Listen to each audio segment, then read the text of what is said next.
Okay, so we have this question from Chemistry 1010 2021 exam. A 0.4108 gram sample of calcium carbonate with that molar mass is added to a flask along with 15 ml of 2 molar hydrochloric acid. Enough water is then added to make a 250 ml solutions. A 20 ml aliquot of this solution is taken and titrated with 0.116 molar sodium hydroxide. How many ml of sodium hydroxide are used? Now remember, you first have the calcium carbonate at the beginning. You also have the hydrochloric acid. Okay, all right. So in the first equation, the reaction which happens is calcium carbonate reacts with hydrochloric acid. And then you can see that in the second equation, you've got sodium hydroxide and the hydrochloric acid, meaning that everything, okay, you can easily identify, since you can see hydrochloric acid in the first equation and also in the second equation, that should tell you that hydrochloric acid is the excess reagent, meaning that it is in excess, right? So what I'm going to do is I'm going to find the number of moles of calcium carbonate which is present. So number of moles of calcium carbonate is given by mass over molar mass. So the mass of calcium carbonate which you have is 0.4108. The molar mass of calcium carbonate, they've given us that is 100.087. Please, if you've got a calculator, you can do well to be helping us punch. Angel, do you have one?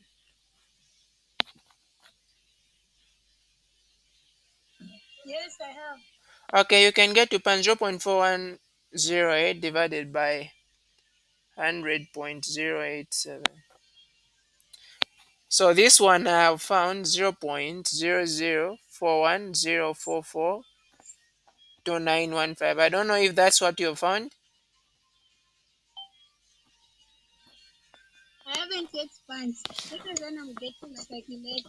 All right, so you get to punch it.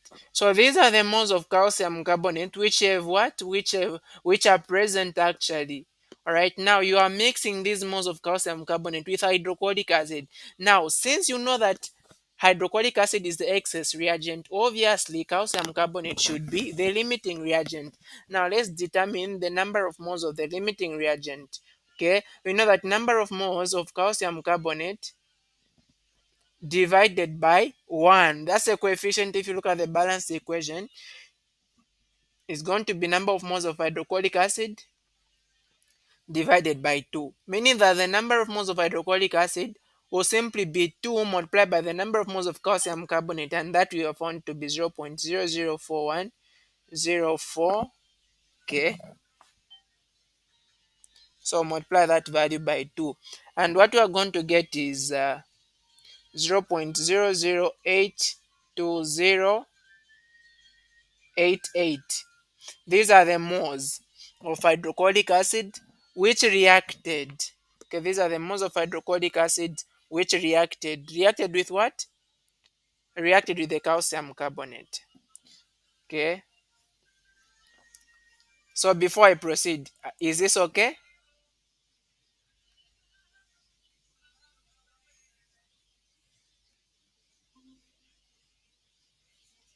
Okay, before I go further, is this okay up to this point?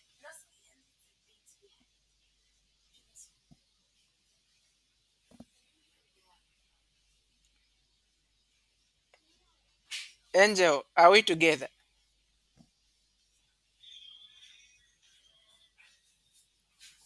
Or even you, your network is unstable? No, sir. Could you please read? So what we did Please. is we are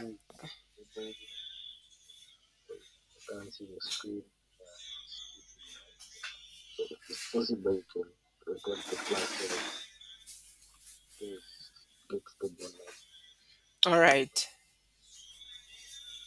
Okay, so we first found the number of moles of calcium carbonate, which are here. And then using the balanced chemical equation, we have determined the number of moles of hydrochloric acid which are going to react with the calcium carbonate. So is the number of moles of calcium carbonate over 1 is equal to number of moles of hydrochloric acid over 2, as you are able to see from the balanced equation. So we've determined the number of moles of hydrochloric acid as this one which you are able to see down here. Is that okay?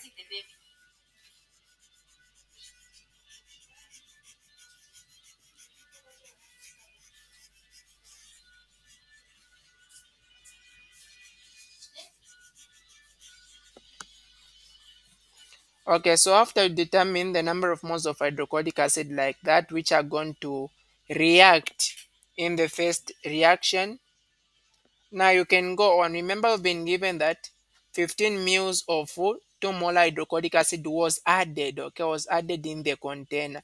So let's find the number of moles of hydrochloric acid which was added.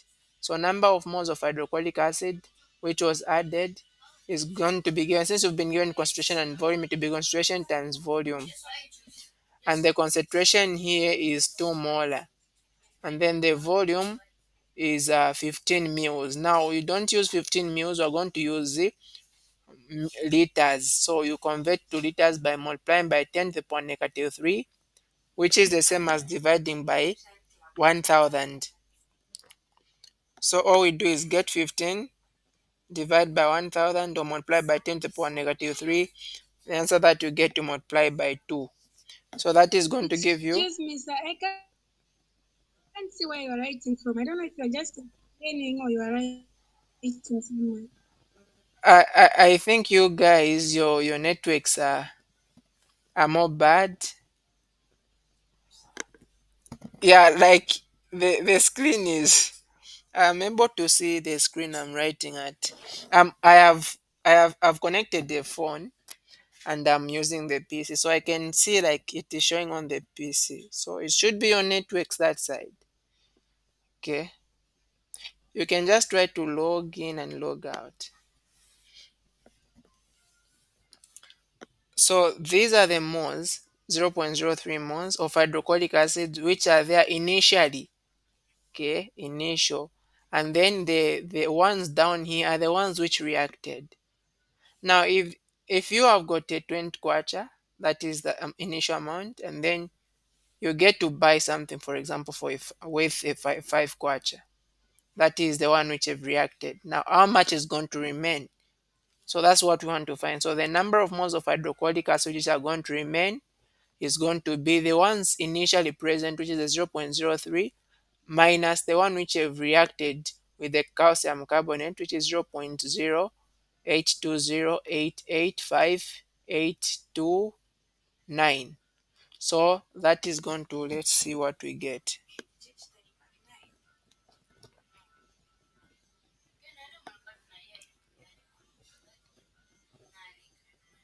Okay, so 0.03 subtract 0.00. I've actually left 10 here. This is supposed to be 0.008, that is 2088. Okay, and then we have got 5829. Angel, you still can't see?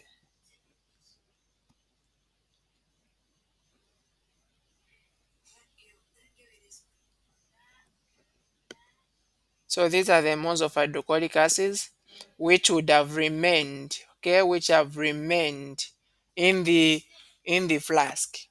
Now, these are the amounts that are going to remain, and then enough water is then added to make 250 ml solution. So now we get to add enough water to make 250 ml solution. So what is really happening that to the same moles which we have now, we're adding water. Okay, we are adding water, meaning that we can find the concentration, and concentration is given by number of moles over volume. So the moles which we are left, these are the ones which are going to dilute to 17911 moles, and then over volume, now we are adding 250 mils. So that will be 250 mils, but to convert to liters, multiply by 10 to the power negative 3 is now in liters. So just 0.02 divided by 250 divided by 1000 or multiply by 10 to the power negative 3, that will be 0.25. So the concentration is going to be 0.087164,566. Okay, this is going to be molar. So this is the concentration of hydrochloric acid that you are going to have when you add 250 mils. Now from this 250 mils, we only get a portion, we only get 20 mils. So what is going to happen? The number of moles are going to reduce because we have only picked a portion of the same solution. So the concentration is the same, but the number of moles are going to reduce because we've only picked a portion. So number of moles is given by concentration times volume again.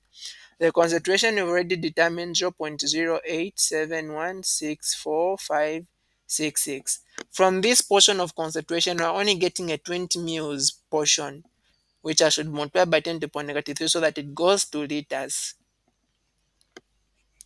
So the 0.0871 which we have, we are going to multiply by 20. Now this 20 is divided by 1000, or also multiplied by 10 to the power negative 3. So this is going to give us number of moles of 0.00174329,134 moles.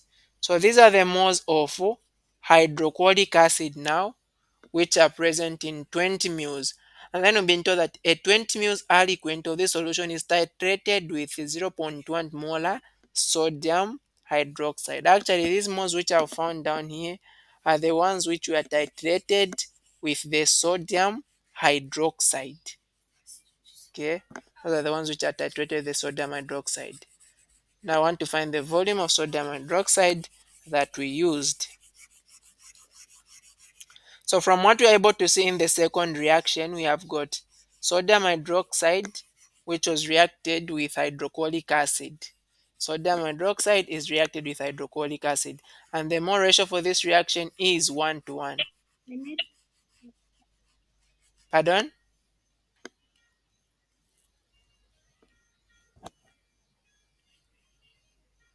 So number of moles of sodium chloride, I mean hydro sodium hydroxide. I can't get you.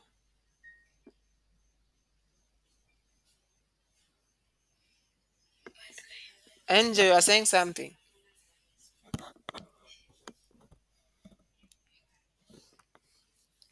Okay, so we're saying number of moles of sodium hydroxide is going to be equal to number of moles of hydrochloric acid. Now for the sodium hydroxide, we've been given the concentration, meaning that number of moles is concentration multiplied by the volume. Number of moles of hydrochloric acid we already have down here, which is 0.00174329. So I'll substitute where there is concentration with But 0. I can't see the screen, and I don't know if it's or what. Hello, sir. Oh, you can see.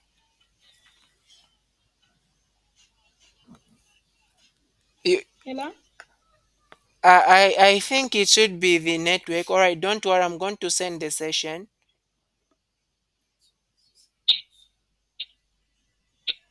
Okay. Uh, it seems it's just the network that is bad. I'm going to send the session after class.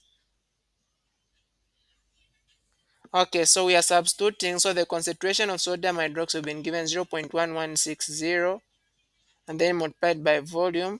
That should be equal to the number of moles of hydrochloric acid 0.0174, that is 329. So divide both sides by the 0.1160. So I've got 0. What do we have here? Okay, 0.0017.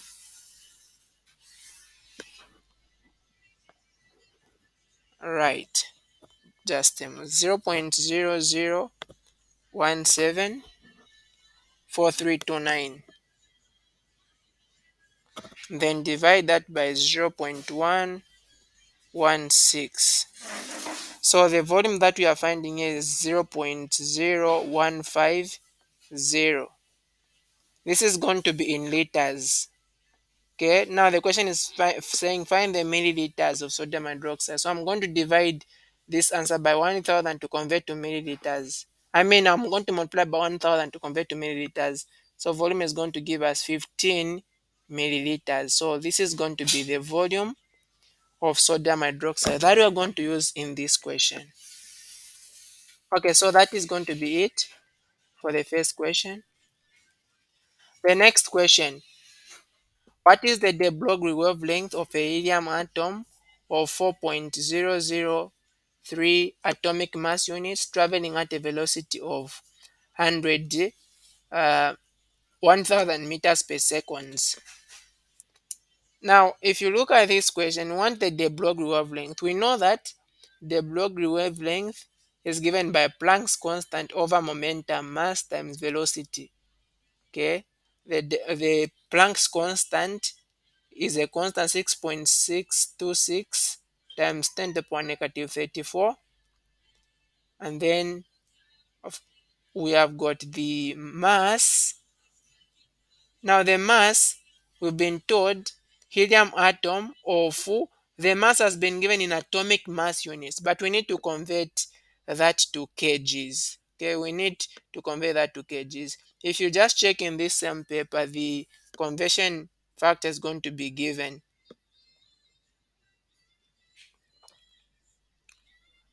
So the conversion factor is going to be given. So let me just get to check it out.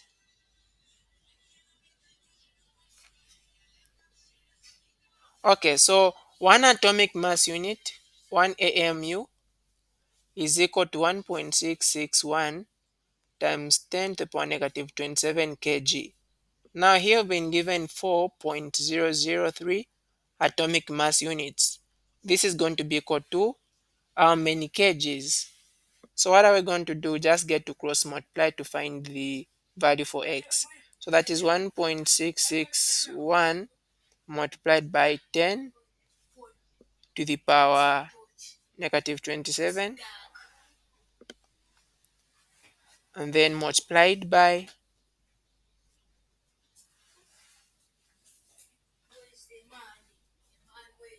okay,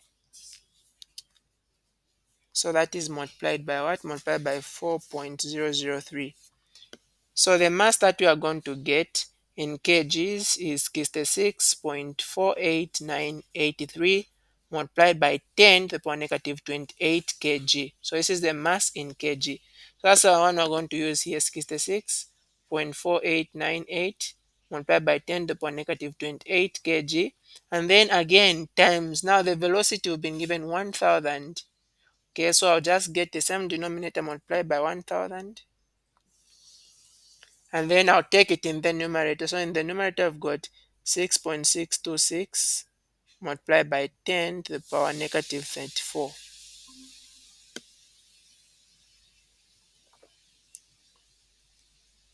So this is going to be divided by the answer that we have found. So the Broglie wavelength is going to be about 99.65 times 10 to the power negative 12 meters. So this is it, which we can as well say the Broglie wavelength is 99.65. This is picometer, since we know that a pico is 10 to the power negative 12. So where there is 10 to the power negative 12, we're going to put pico. So that is it also.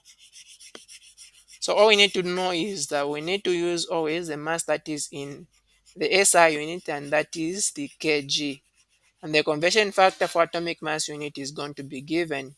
So just get to do the ratios.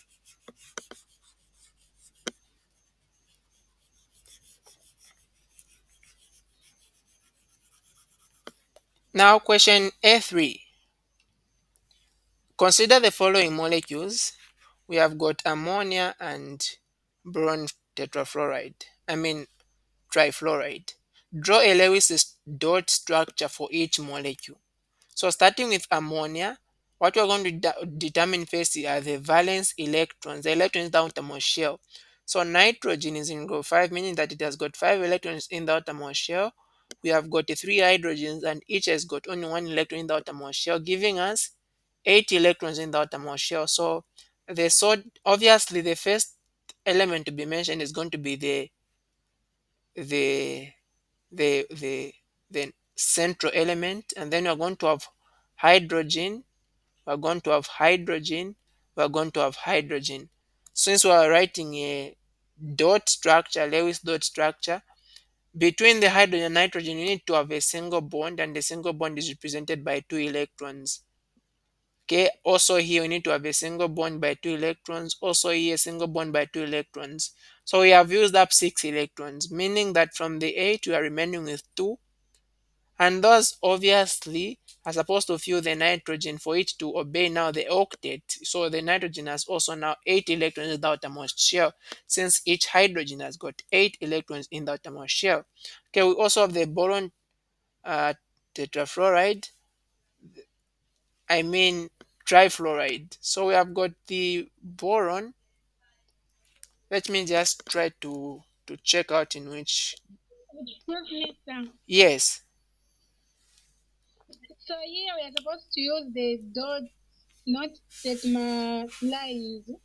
No, since we've been told we need to use a dot already in the question. You get that one?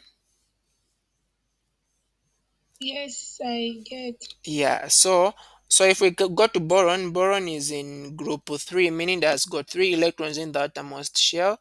And then we have got 3 fluorines. Each fluorine is in group 7, meaning that 7 electrons in the outermost shell. So this is going to be 3 multiplied by 7, which is it a 21? Okay, 21 plus a 3, that is going to be 24. So I'm going to write the boron here, and then you're supposed to have 3 fluorines.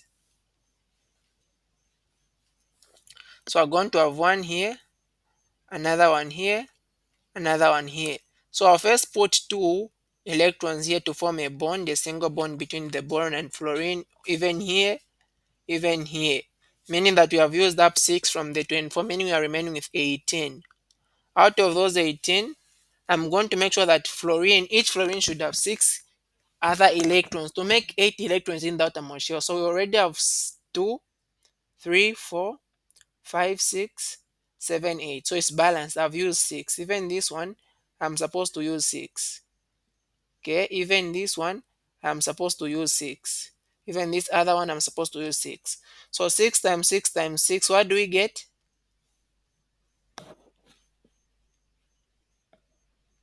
Angel, are you following? You are saying 6. 6 plus 6 plus 6. 6 plus 6 plus 6, or 6 times 3, that's 18, right? Meaning that all the electrons which remained have been filled up. So this is the Lewis dot structure for boron trifluoride. Now the next question, name the shape of each molecule. Name the shape of each molecule. Now they've just said the shape, so I don't know if they want the molecular shape or the domain geometry, molecular geometry or domain geometry. But if you look at the molecular geometry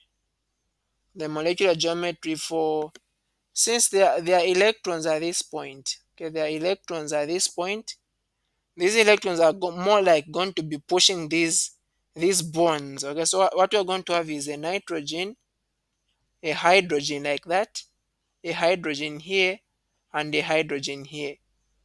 Okay, like they get to push those bonds down. So we are going to have something like this. If you can see this shape, how it looks. So I don't know if you are able. Can I draw much better than this, so that you just be able to see?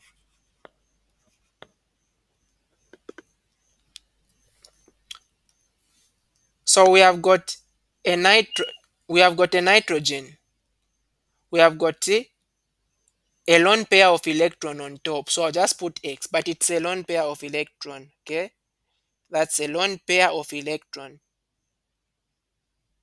And then I'm going to put hydrogen here, hydrogen this side, and then hydrogen down. Now, whenever you have got four things around an atom, that shape you are forming is a tetrahedral shape. Now, because we want the molecular geometry, the other way I put X is not an atom, that's a lone pair of electrons. Okay, so we're going to remove that. That's a lone pair of electrons. But still the bonds are like that. So what you are going to see is you have got something like this, and then it goes like that. So when you see a shape like this, down you have got a triangle like this, and then it goes up like that where the nitrogen is. This is a pyramid, but the base is a triangle. So this one is called trigonal pyramid. Trigonal pyramidal. Okay, it is a pyramid. When you see something that goes up like that, this is a pyramid. But depending with what is down, if down you have got a rectangle, that will be a rectangular pyramid. Since this one has got a triangle, that is trigonal pyramidal. Is that okay? Yes, sir. Okay. So same with this molecule that you're able to see here for the B. This is BF3. Okay. Now for BF3, instead of it being, because it doesn't have any lone pair, like you don't see any lone pair of electrons here. So for this molecule, you are going to just have fluorine here, bromine here, fluorine here, and then fluorine here. So there are no lone pairs of electrons on top. So there will be no pushing of these bonds. So they'll just be linear. So the shape for this molecule is trigonoplanar. It will just be in a plane. Like the bonds are not going to be pushed. So it will just be on a plane. So we call it trigonoplanar. The other one is trigonopyramidal.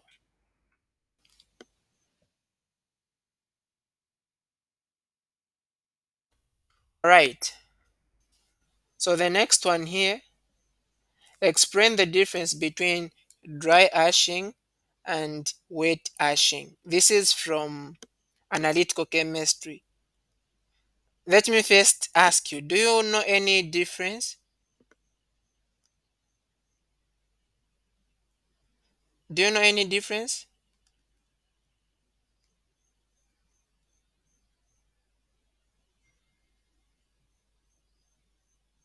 I didn't get what the question was, sir. Explain the difference between dry ashing and wet ashing.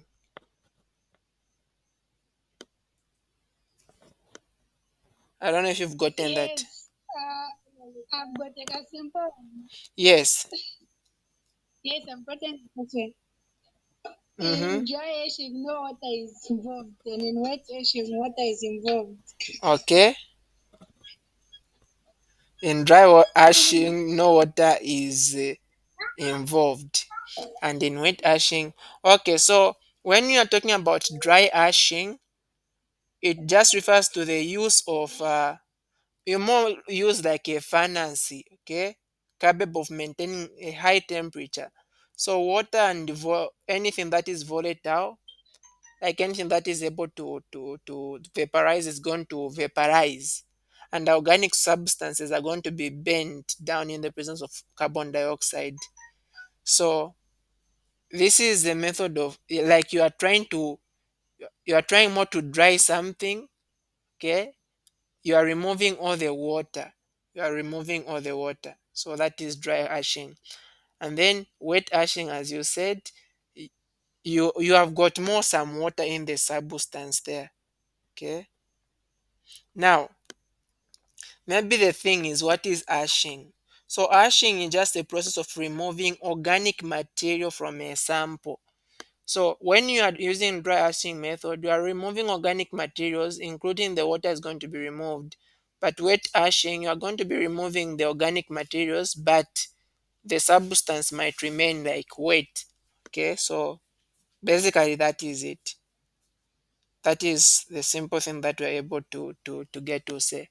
So a 0.156 gram sample of soil is analyzed for zinc and found to contain 0.203 milligrams zinc. Express the collection of zinc in parts per million and parts per billion. In parts per million and in parts per billion. Okay, the first thing we are going to, this is the zinc that we have found that it contains. So we are going to express that in grams. So I've got 0.203 milligrams.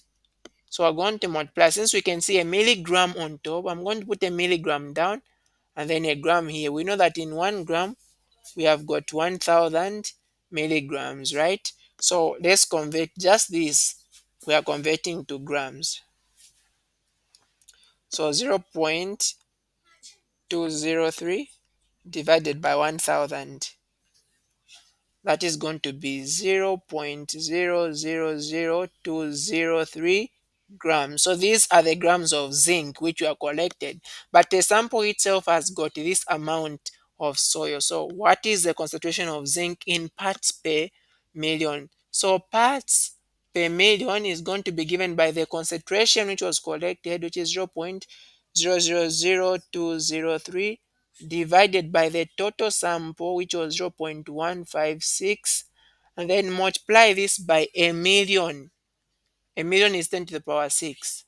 And then parts per billion will be the same, 0.000203 divided by the total sample, which was 0.156. Now multiply by the billion. Billion is 10 to the power 9.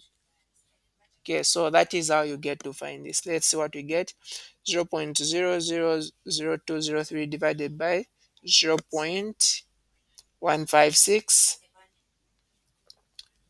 and then you multiply by 10 to the power 6.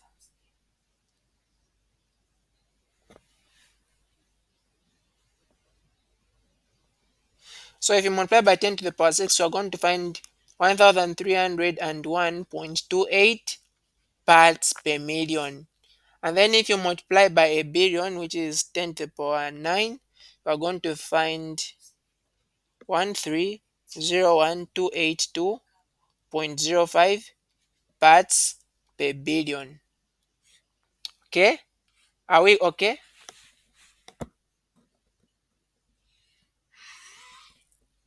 Are we okay?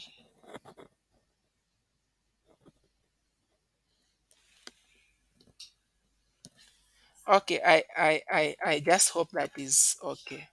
So we can look at the next question. A bottled soft drink contains carbon dioxide gas at a pressure of 5 bar over the liquid, and after opening the partial pressure drops to 4 times 10 to the power negative 4 bar. Calculate the equilibrium concentration of carbon dioxide in the soft drink before and after the bottle is opened. Henry's constant is given as 3.1 times 10 to the power negative 2 more per liter bar. So here you are, like you have got a bottle of carbon dioxide. Okay, like it's closed. Okay, so it contains carbon dioxide. Yes,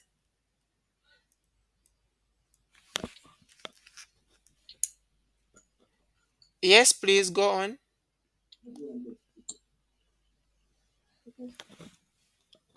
Hello? Yes, I can get you.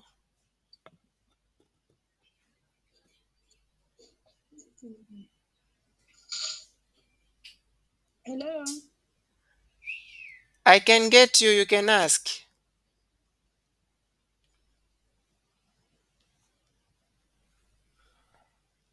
You can't get me.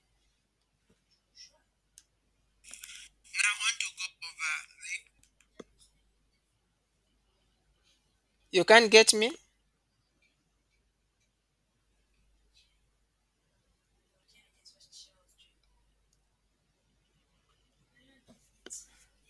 Angel.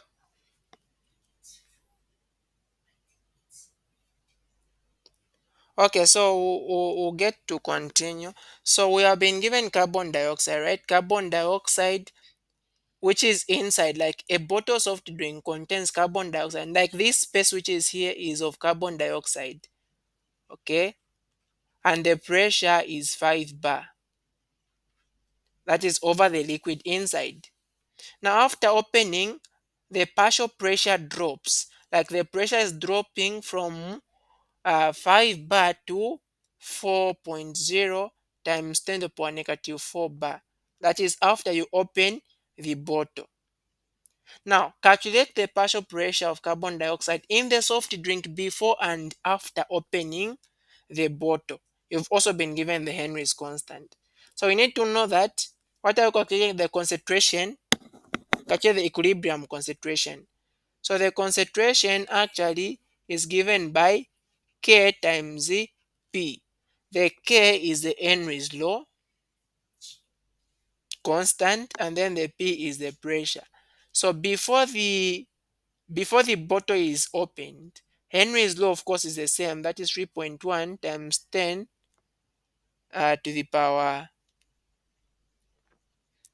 negative 2. Is that a negative 3? That's negative 2. That is given in mole per liter bar.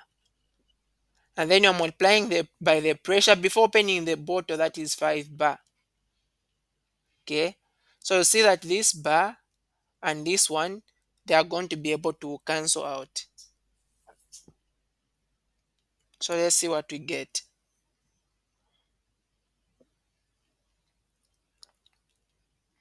3.1 multiplied by 10 to the power negative 2. I hope that is a negative 2 because it's not that clear. And then what we get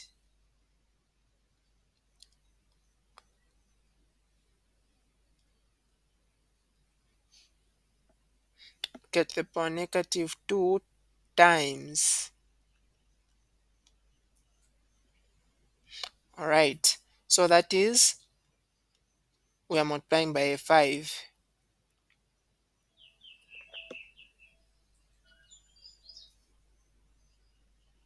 Okay, so that is going to give us 0.155. You've seen that the unit is going to remain in mole per liter, and this is the unit for what? This is the unit for concentration. It's now in mole per liter. Okay, this is before opening the bottle. Now, what of after opening the bottle? What are we going to have? Okay, so after opening the bottle again, concentration, we use the same formula, is given by K multiplied by P. Now again here, K is the same thing. It is 3.1 times, actually if you multiply, okay, 0.1555, which you can also write as 0.16. So 3.1 times 10 to the power negative 2 more per liter bar. And then now you are multiplying after opening the bottle, the concentration is now 4 times 10 to the power negative 4. So that is what we are multiplying for, 4 times 10 to the power negative 4. This is given in also in bars. I mean, that's separation, not concentration. So that is going to give us about 1.2 times 10 to the power negative 5 more per liter. So this is how you're able to find this question. Okay. Like when you open, remember when you're talking about the Henry's law, this should be at equilibrium, right? That's why we've been given that calculate the equilibrium concentration, because when you've closed the bottle, this pressure is supposed to be of course you've closed the inside, right? Now when you open the bottle, the concentration drops to 4, meaning that this for the I mean, for the pressure to drop to 4, it means that it is balanced with the pressure in the atmosphere. That is at equilibrium, so it is in equilibrium with the pressure in the atmosphere. That is why uh, there there was a of evaporation happening. This is why if you open Coca-Cola drink, there's of evaporation that is going to happen. The reason for doing that is you want to reach equilibrium with the environment, because that is the law of dynamics. Like, things always want to be in equilibrium with the environment. When a 6.50 gram sample of solid sodium hydroxide dissolves in 100 grams of water, in a coffee to cup calorimeter, the temperature rises from 21.6 degrees Celsius to 37.8 degrees Celsius. Calculate the change, that is in kilojoules per mole of sodium hydroxide for the solution process. Assume the specific heat capacity of the solution is 4.18 joules per gram Kelvin. So what do we have? We have got a 6.5 gram sample of sodium hydroxide, which dissolves 100 grams of water. All right. So the temperature then rises from 21.6 to 37.8. In other words, when you get a solid sodium hydroxide, you dissolve, okay, you dissolve 100 grams of water into it. Some heat is released. That's why the temperature is changing from 21.6 to 37.8. Okay. So the first thing that I'm going to find here is the number of moles of sodium hydroxide. Number of moles is mass over molar mass. So the mass of sodium hydroxide been given is 6.50. The molar mass for sodium hydroxide, we know sodium is 23, oxygen is 16, hydrogen is 1. So this is 24 plus 16. I'm just using rounded off values, but depending on the periodic table that they've given you to use, that is the one that you are going to follow. So that is going to be a 40 here. So the number of moles of sodium hydroxide is 6.5 divided by 40, and that is about 0.1625 moles.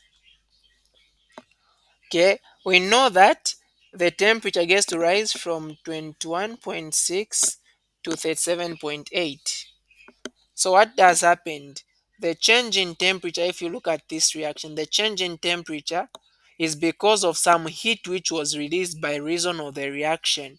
But what we want to calculate is the heat. How do we calculate the heat?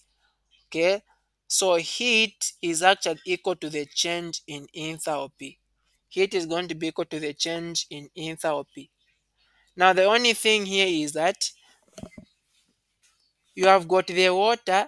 So when a 6.5 gram sample of solid sodium hydroxide dissolves in, okay, you have got the this one, the sodium hydroxide, which is dissolving in water. The temperature rises from 21 to 37. So we've seen that the temperature of the water is rising. What is happening? The water is gaining heat from 21 to 37. Well, where is the heat coming from? It is obviously the sodium hydroxide which is releasing the other heat. Okay, so I'm going to say that heat is going to be equal to, how do you find that? It is mass, specific heat capacity times change in temperature. So this is the mass of the water because it's the water which is gaining 100. Specific heat capacity for water is 4.18 joule per gram Kelvin.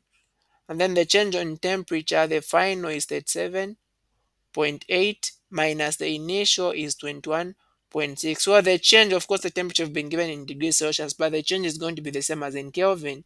So the Kelvin will cancel the Kelvin here, the gram will cancel the gram there. So we've seen that the answer is going to remain just in joules. So you can punch that, that is 100. Let me start by subtracting 37.8 minus 21.6. So that is 16.2, and then we multiply that by 4.18, also multiply by 100, which is going to give us 6771.6 joules. So this is the amount of heat energy that water is going to gain. But remember, sodium hydroxide lost it, okay, because immediately it was dissolved, the heat had to rise. So this is the same amount of heat which the sodium hydroxide is going to lose. Now, because sodium hydroxide is losing, we are going to attach a negative on the heat sign.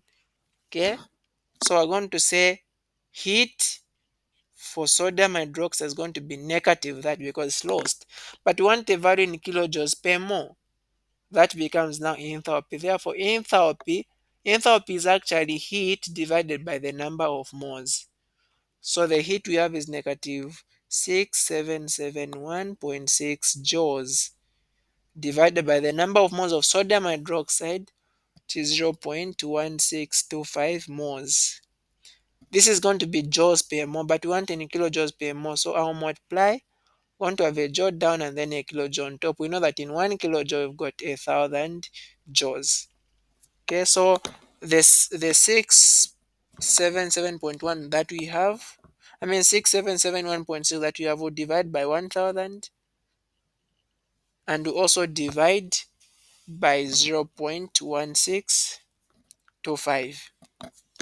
So that is going to give us 41.67 kilojoules per mole. So this is it for this question. Okay, question 7. The decomposition of 0.1, just scroll. Okay, the decomposition of zero point 0.5 molar hydrogen peroxide. This is H2O2 when it decomposes to form, they've told us, to hydrogen and oxygen, has a rate constant. So the rate constant for this reaction K is what? 1.925 multiplied by 10 to the power negative 3 minute to the power negative 1 at 313.15 Kelvin. Determine the time it would take for 80% of the original concentration of hydrogen peroxide to decompose. So 80% of original hydrogen peroxide to decompose. How are we able to find this? Well, the first thing is we need to know what order of reaction have we been given. Now, just by looking at the unit of the rate constant, you can determine the order. The unit of the rate constant is given by molar to the power 1 minus n and then time to the power negative 1. So this will be molar to the power 1 minus n time to the power negative 1 being equal to the unit that we've been given. We've just been given the time. We don't care whether it's minutes, seconds, or what. So we've been given minute to the power negative 1. So I just put t to the power negative 1. The same minute to the power negative 1. Do we see any molar there? We don't have any molar. That means that molar is raised to the power 0. So we're going to equate the unit, the powers for the molar. We have got 1 minus n being equal to 0, meaning that n is equal to 1. This is telling us that this is a first order reaction. Since we know that it's a first order reaction, we need to also know the integrated rate law for the first order reaction. The integrated rate law is the one that gets to relate the concentration and the time of a reaction. Okay,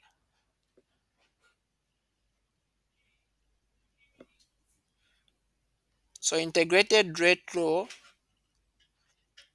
of a first order reaction. All right, so the integrated rate law for a first order reaction is given by, what is that supposed to be? Okay, just a moment. And we can actually get to derive it, but getting to derive it is going to take us a bit of time. So the integrated rate law is given by,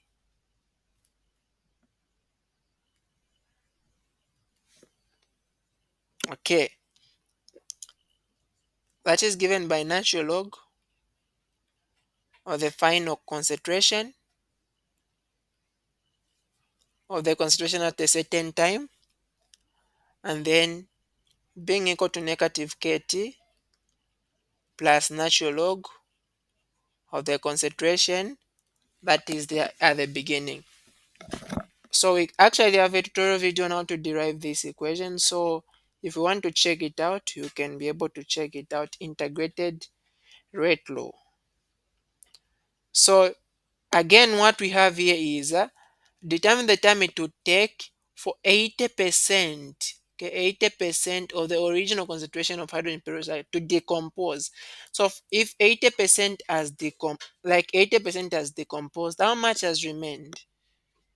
If 80% has decomposed, so we are interested in what remains after the 80% decomposes. So if this is the initial, okay, this is the initial concentration, and we've been told 80% has decomposed. So the one that is going to remain is 20%. Okay, so that is what we call the final concentration at a certain temperature. I mean, at a certain time, not temperature, but all right. So that is what you're going to put there. So this is going to become natural log. The final concentration is just going to be zero point 0.2 of the initial concentration, and that is going to be equal to negative kT plus natural log of initial concentration. Why am I saying zero point 0.2 of the initial concentration? Because we know that the concentration that is going to remain if 80% decomposes is going to be 20% of the initial concentration. Okay, since 80% is what is decomposed, meaning that 20% of the initial is that what is remained, and 20% of the initial is zero point 0.2.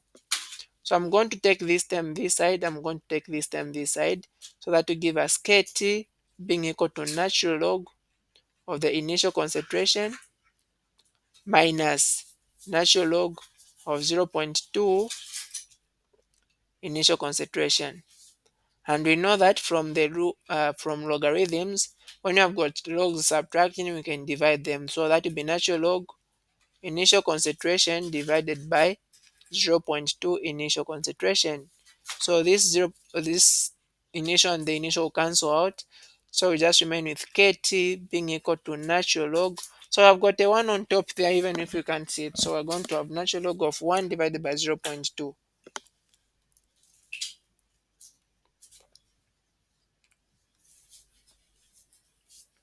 And that is just natural log of a 5.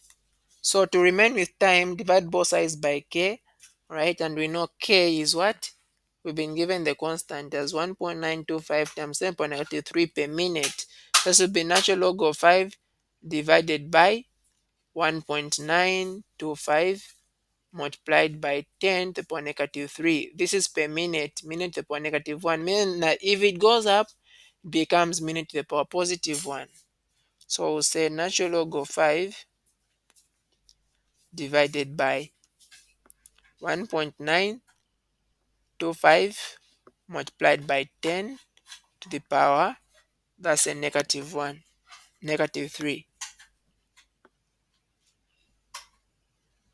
So that is going to give us 836 seconds.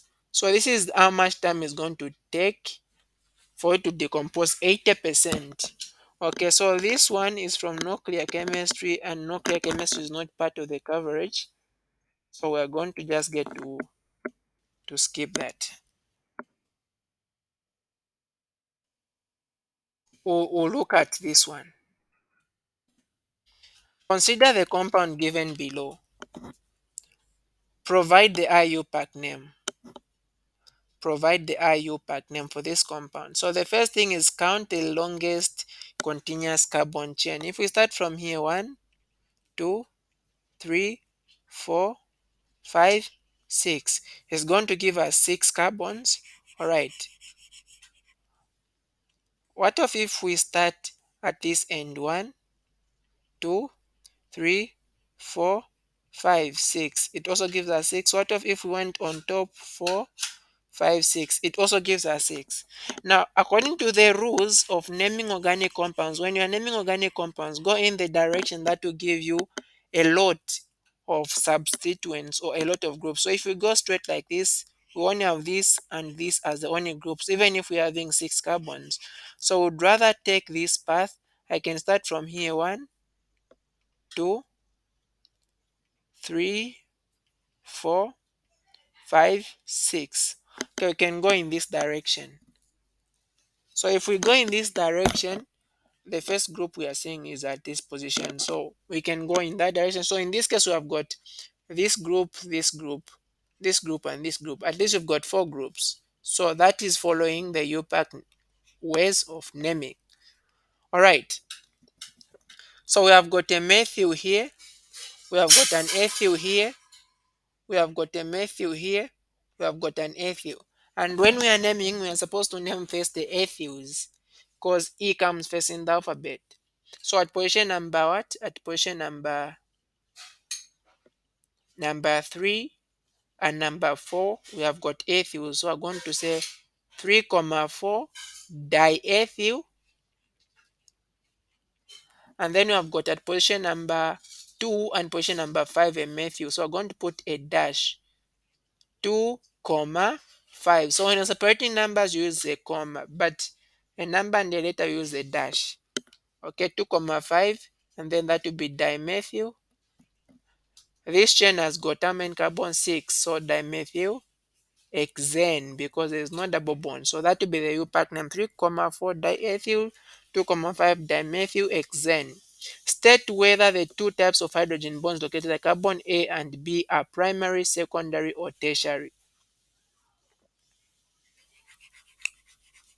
So how do you identify? You are going to look at the groups which are attached to that carbon. So if you look at this carbon which is here, it has got two hydrogens. Okay, it has got this group which is here and this group which is here, meaning that it's going to have two hydrogens. Since it has got two groups attached to it, meaning that A is a secondary carbon. And then for B, how many groups does it have? It has got this group, and this group. It has got three groups, meaning that it is a tertiary carbon. Okay, and even the hydrogens which are there, they're going to be referred to as secondary or tertiary hydrogen, since that's the one we want to identify the hydrogens. Right, and question 10, that is going to be the last for this practice.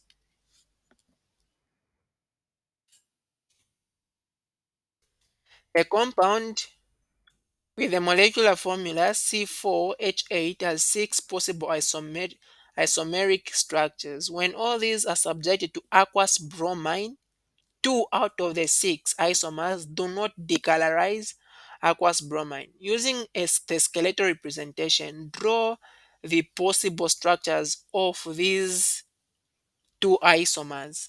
So you want those two which do not decolorize. And we know that out of those which decolorize should have a double or a triple bond, meaning that it should be an alkane.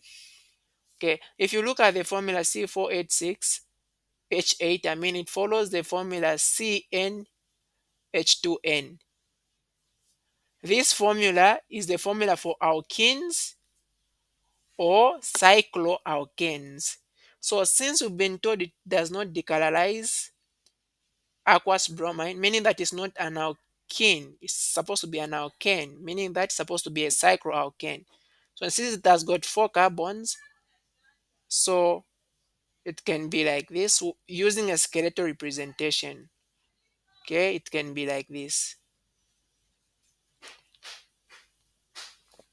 So this is going to be it. That is the first isomer, because here we've got two hydrogens, two hydrogens, two hydrogens, two hydrogens, making eight hydrogens. Okay, apart from this one, we can also have this one. Here we have got two hydrogens. We have got two hydrogens making four. We have got one hydrogen making five. Then we have got three hydrogen at this carbon making them eight. So these are the two possible isomers which do not decolorize bromide. Otherwise, if we went for those with decolorize, we have got one, two, three, four. So supposed to have a double bond somewhere, like there. Okay, this one decolorizes. So that is it for this tutorial.